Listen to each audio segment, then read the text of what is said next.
শরীয়তপুরের এক নারী কলেজ শিক্ষার্থীকে টানা 10 জন মিলে ধর্ষণ করেছে। আপনারা কি নিউজটা দেখেছেন?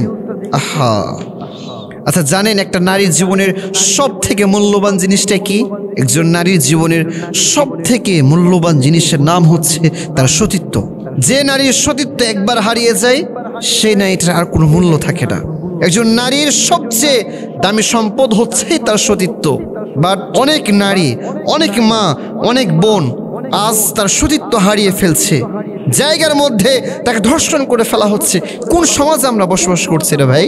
যে সমাজের মধ্যে আমাদের মা বোনদের ইজ্জতের কোনো প্রোটেকশন নেই, যে সমাজের মধ্যে নারীদের কোনো গ্যারান্টি নেই, সে সমাজ কিসের সমাজ? আমি আমার ওই কলেজ শিক্ষার্থী বোনের ভিডিওটা দেখছিলাম, তো সে অজুরে কান্না করতে করতে মিডিয়ার সামনে বলছে, সে বলছে আমরা দুইজন বান্ধবী রাস্তা দিয়ে আসছিলাম, হঠাৎ করে এক লোক আমাদেরকে দাঁড় করালো, দাঁড় করিয়ে আমাকে বিভিন্ন জিজ্ঞাসাবাদ করলো, কোথায় গেছিলাম, কোথায় যাব। তো আমরা সব কিছু খুলে সত্যটাই বলেছি। তো এক পর্যায়ে ওই লোক আমার পাশে থাকা বান্ধবীকে 2টা থাপ্পড় মেরে জায়গায় ফেলে রেখে দিয়েছে।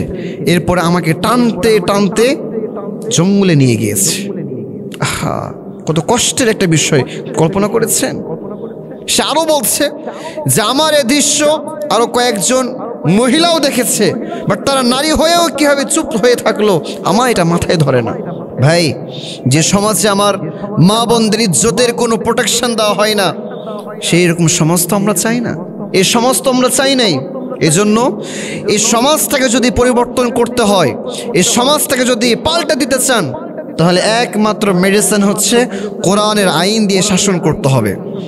যেই দেশে, যেই সমাজে কোরআনের আইন দিয়ে শাসন হবে, সেই সমাজে আর কোনো ধর্ষণ থাকবে না, সেই সমাজে আর কোনো চুরি থাকবে না, সেই সমাজে আর কোনো ডাকাতি থাকবে না, সেই সমাজে আর কোনো টেন্ডারবাজি থাকবে না। সেই সমাজটা সুন্দর সোনার টুকরা সমাজ হিসেবে, সেই দেশটা সোনার টুকরা দেশ হয়ে যাবে। সেই দেশটা আর চুরি, ব্যভিচার, জেনা এগুলো দিয়ে ভরপুর থাকবে না। এই জন্য যদি আমরা আমাদের সমাজটাকে সুন্দর করতে চাই, যদি আমরা চাই আমাদের এই দেশটাকে সুন্দর করব, আমরা আমাদের সমাজটাকে সুন্দর করব, তাহলে একমাত্র আমাদের করণীয় হচ্ছে কোরআন দিয়ে সমাজটাকে পরিচালিত করার। কারণ কোরআন বলে যে ব্যক্তি চুরি করে তার হাতটা কেটে দাও, যে ব্যক্তি জেনা করে তাকে রজম মেরে হত্যা করো।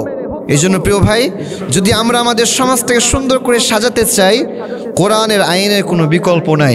এই জন্য আমরা একটা স্লোগান দিতে চাই, আগামীর বাংলাদেশ কোরআনের বাংলাদেশ, আগামীর বাংলাদেশ ইসলামের বাংলাদেশ। আল্লাহ তাআলা আমাদের বাংলাদেশকে ইসলামী রাষ্ট্র হিসেবে কবুল আর মঞ্জুর করুক। সবাই পড়ছি আমিন।